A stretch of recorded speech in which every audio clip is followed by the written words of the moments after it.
Hey everyone, it's Flackfire. New content for Battlefield 2042 is just on the horizon, and we finally have some new details and a new trailer. I did recently get a bit of a sneak peek at what's coming, so thanks to EA for that opportunity. I'll also have some gameplay later this week, as well as some impressions, but for right now, let's talk about everything coming to Battlefield 2042 with Season 7. So, the biggest takeaways here are the new maps. That's correct, Season 7 will have 2 maps, but unfortunately they won't be arriving at the same time. The first one is called Haven, and you can play that on March 19th, so just in a few days. Set in the fictional town of El Alicanto, which is named after a nocturnal bird in Chilean mythology. It may have some meaning in the grander narrative of Battlefield 2042, we don't know yet. But we do know it is set in Chile's Atacama Desert. Now, before you might get too excited, this map isn't like Atacama Desert in Bad Company 2. Haven is much more focused on urban warfare and door-to-door close quarters combat. DICE specifically cited Strike at Karkan and Amiens as inspirations for this map. From the trailer, there is a surprisingly small amount of shipping containers on this map. Personally, I think that's a good thing. You might notice destruction plays a much larger role here. Pretty much all of the buildings are similar to the type you might see on, say, Arica Harbor. So it's a good bet Haven will play more like a classic Battlefield experience with an emphasis on destruction. Vehicles will have somewhat of a limited presence on Haven. I did confirm that jets will not feature on the map as there just isn't enough space. Haven will support several game modes, including Conquest, Breakthrough, Rush, TDM, and Free-for-All. During the behind-the-scenes briefing, devs gave us a bit of a rundown for the objectives on Conquest. Flag A is a gas station that's surrounded by flammable trucks and can itself be destroyed. Personally, looking at it gives me strong Dust Bowl vibes from Battlefield Hardline. Flag B is a crash condor, while Flag C has been described as the, quote, heart of the map, end quote. From the look of it, I would call it a kill box for nearby elevated positions. It's probably worth noting that Haven will likely cater to particular specialists.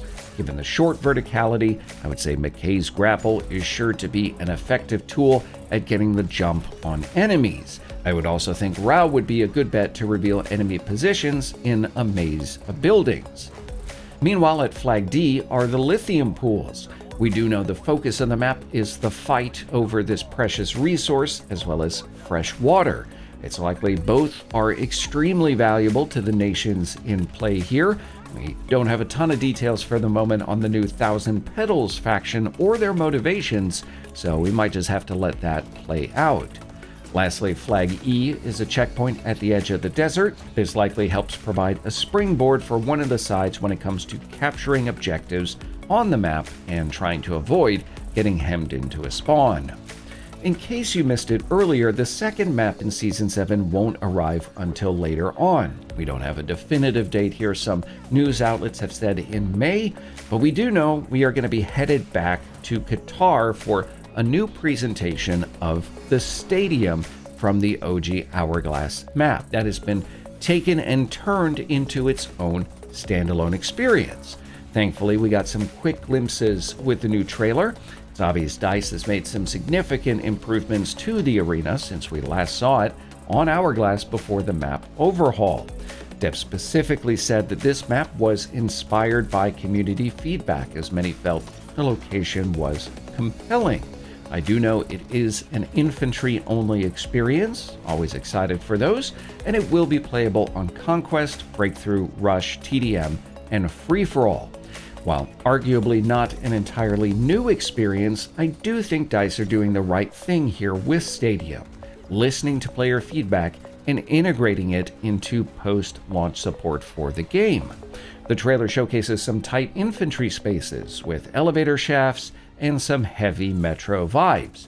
I do want to know if the waving plant will be back, but in the meantime we can move on to some more pressing concerns. With maps out of the way, let's talk weapons. Like maps, not all of them are going to drop at the same time, so let's dig into the specifics. First of all, we've got 4 new confirmed weapons in Season 7. That is, if you count the SRAW Gadget among those. This launcher is wire-guided and can be used against air and land vehicles, probably also against buildings as well, which might be nice on the new destruction-focused map Haven. Aside from that, DICE is adding the homebrewed AK-5C, currently the standard issue rifle among the Swedish armed forces. It offers a good balance of accuracy and firepower. The SCZ-3 also arrives with the launch of Season 7. The submachine gun is based on the CZ Scorpio Evo 3. It can be equipped with a drum magazine, making it particularly effective in close quarters. Arriving later in Season 7 will be the DFR Strife. That's a belt-fed LMG based on the Fightlight MCR. It seems like a good choice as a go-between the assault rifle and LMG categories. Season 7 also adding a new vehicle in the XFAD 4 Draugr. Like the DFR Strife, this remote-controlled bomber arrives later in Season 7 and is equipped with things like EMP bombs and radar-guided missiles.